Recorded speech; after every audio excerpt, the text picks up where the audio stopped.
What happens when a quiet new kid brings homemade cookies to school and gets humiliated by the star quarterback? No one expected what the polite one would do next. What happened after left the whole school speechless.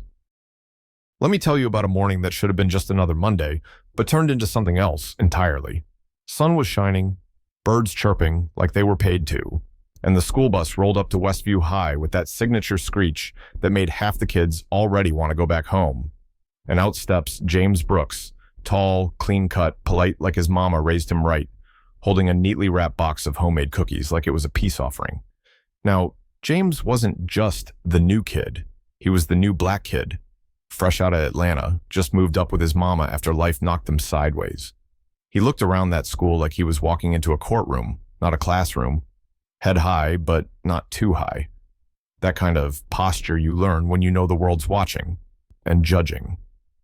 He walks up to the security desk, smiles, one of those genuine ones that don't cost a thing but say a lot. "Good morning, sir. I just wanted to drop these off for the teachers. My mom made them last night." Now, here's where the air changes. The security guard, old white dude with a face like he's been chewing on lemons since '85, squints at the box like it's ticking. "You sure you ain't got something else in there?" Yeah, just like that. No smile, no thank you. Just a whole lot of suspicion wrapped up in one sideways look. James froze. Not because he was scared, but because he'd seen this play out before. Back home, in stores, in airports, even in church. He didn't say a word, just nodded and walked on.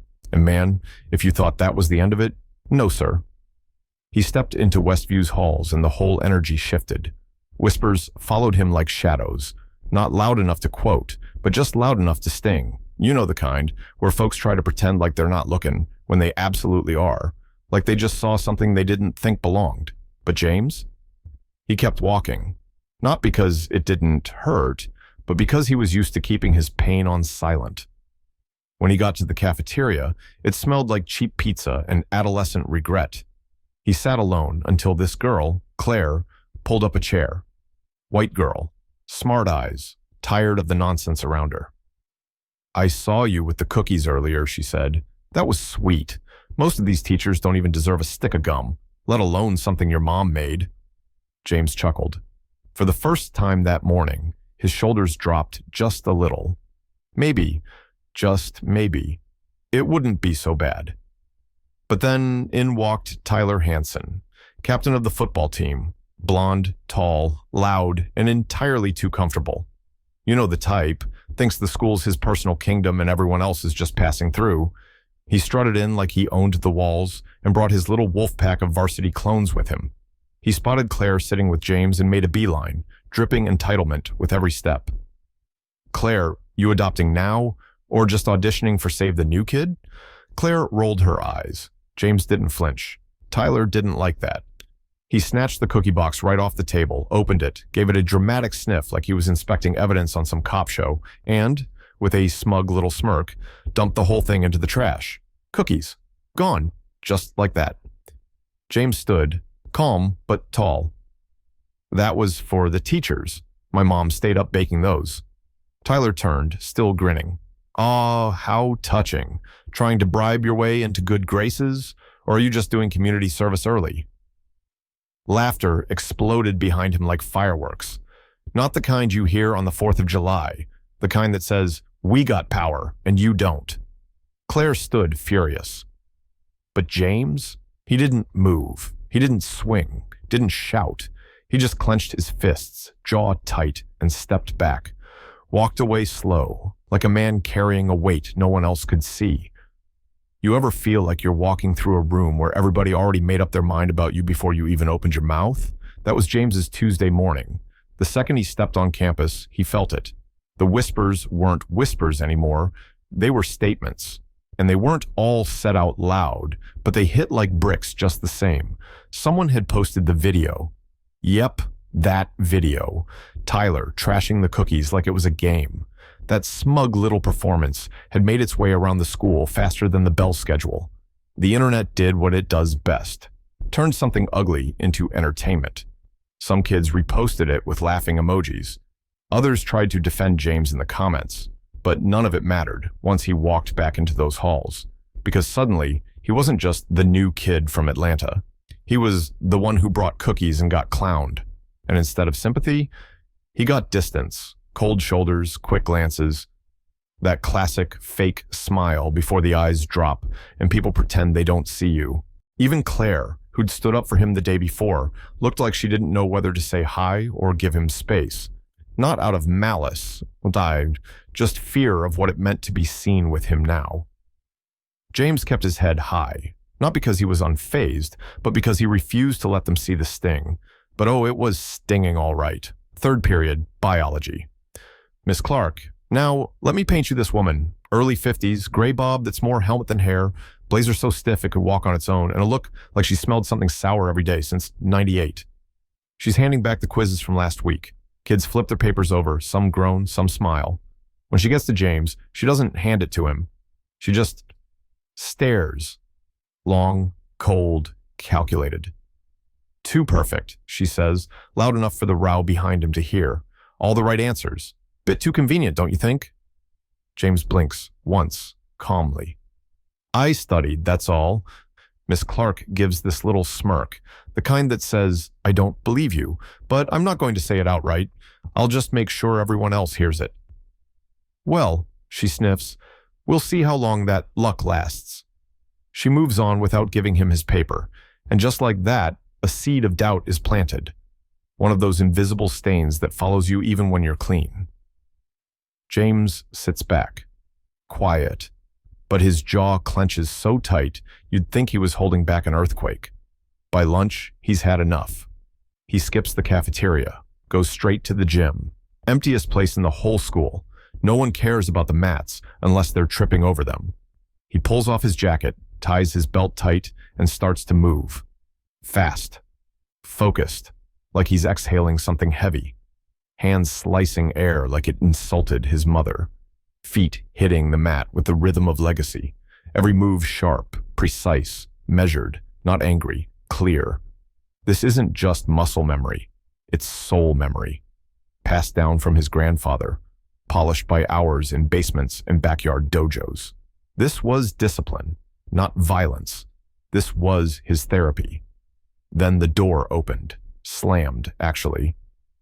And in walked the devil with a varsity jacket, Tyler Hansen, flanked by his loyal entourage of laugh track extras. They weren't here to lift weights or run drills. They were here for a show. Well, look at this, Tyler laughed. Westview's newest black belt practicing his ninja moves. Laughter echoed. James kept moving, didn't even blink. What, you gonna spin kick us if we look at you funny? Then, thump. A basketball smacked James square between the shoulder blades. That's when he stopped, turned around slowly. He wasn't mad, not loud, just present. Tyler stepped forward too close. Let me tell you something, Bruce Leroy, he sneered. This ain't Atlanta. Around here, boys like you learn where the bottom is real quick. First shove. James didn't move. Second shove. Harder. Still nothing. The stillness before a storm. What? You scared? One of the other boys shouted. Come on, I thought you knew kung fu or whatever. They laughed. Then it happened. And it happened fast. One pivot, one step, 3 movements, 3 bodies on the floor, groaning. Tyler's arm twisted behind his back before he even understood he was losing. James stepped back, hands in the air, not a scratch on him. I don't fight, he said, his voice steady. I defend. That's the rule, always. They stared at him like he'd just turned into a storm in human form. Then came the sound of a whistle, the door slammed again. Security. Same guard as before, same sour face, same assumptions. He looked around, saw 3 white boys on the ground, saw 1 black kid standing tall, didn't ask questions. That's him, one of the boys shouted. He went crazy, another added, clinging to his side like he'd survived a disaster movie. James didn't argue. He knew better. He just put his hands behind his back, calm, silent, heart hammering like a war drum. Because in their eyes, it didn't matter what happened. What mattered was what they believed. And once again, he was dangerous. Not because of what he did, but because he didn't flinch, James alone now, just the hum of the vents and the creak of old lockers for company. He sat down, pulled out his bag, and reached for something buried under his books. A photo, him, his granddad, and a black belt stretched across both their hands. The caption on the bottom said, "Strength lives in stillness." He stared at it like it was scripture. No, this wasn't just a new school. This was a storm coming. The police station was cold, not the temperature, the energy. James sat stone still, shoulders squared, eyes forward. But inside, that quiet fire was burning hotter than ever. To his right, his mother sat holding his hand. Her other hand trembled against her purse strap. Her eyes were swollen, but she wasn't making a sound. That kind of quiet that says, if I open my mouth, the pain's gonna pour out and flood the whole damn room. Up on the wall, a TV flickered, and there it was. Black student assaults white athletes in school gym. No context, no footage of the provocation, no mention of the basketball to the back, no word about self-defense. Just a picture of James. Still from the hallway cam, mid-step, looking like the villain in a story someone else had already written. Across the room, two officers talked in hushed tones like they were deciding whether to punish or process him. Not once did they ask for his side. Not once did they look at him like a human being. But outside that little blue room, something had already started. Claire posted the video. She'd filmed it through the glass without them noticing. Just instinct. Just knowing that something felt wrong. And this time, she wasn't going to let it get twisted. She uploaded it. No filter, no edits, no commentary. Just the truth. James practicing. The boys walking in. The harassment, the first shove, the second. The strike that never came from James first. And the way he stood, calm, measured, in control, even after the dust settled. By the time they were questioning James at the station, the video had already hit a nerve, and it spread like wildfire. At school, students started sharing it in group chats and forums. Parents caught wind. Teachers, the good ones, the quiet ones, started whispering about it in lounges. Some of them had been waiting for something like this to crack the silence wide open. That afternoon, dozens of students walked out, not with signs, not with shouting, just with presence. Lined up outside the front doors of Westview High, holding up phones with the video playing on loop. The story broke, and when it did, it broke hard. News anchors were scrambling to update their headlines. Now it was, new footage shows student was defending himself in gym incident. People were asking the real questions. Why was James arrested before anyone reviewed the footage? Why did the school fail to intervene after clear harassment? Hey. And why is it so easy to turn a black boy into a threat before anyone hears his voice? And then came the voice nobody expected. His grandfather's. A retired Marine, dojo owner, backbone of his neighborhood. He went live on a local station with his medals in the background and a voice that didn't shake. My grandson was taught to respect everyone, always. But he was also taught to protect what's sacred, and if he had to defend himself, then believe me, he had no other option left on the table. Back at school, the storm kept building. Parents called for accountability. Miss Clark's office was flooded with emails and complaints. That whole perfect score must mean cheating nonsense. Turned out, she'd said something similar to other students of color before, and now people were finally listening. Students demanded change. They spoke out. Some staff started backing them publicly.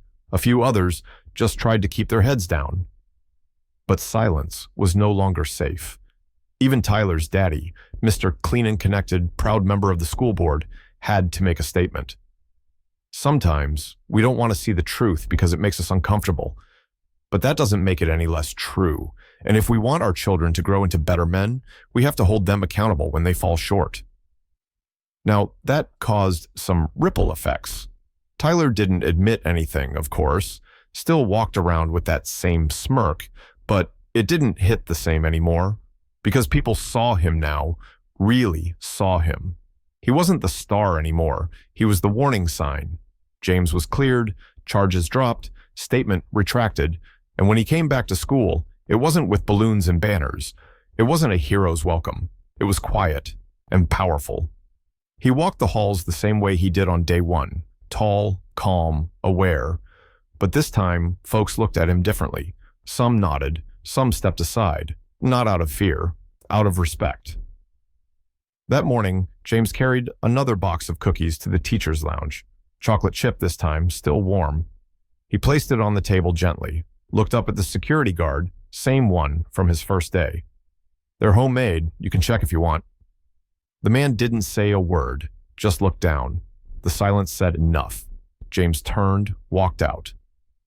And on the front wall of the school, right above the Westview Pride board, his photo was up now. Not because he smiled the widest, not because he made the team, but because he stood his ground when nobody else would. He looked at it briefly, then back at the hallway.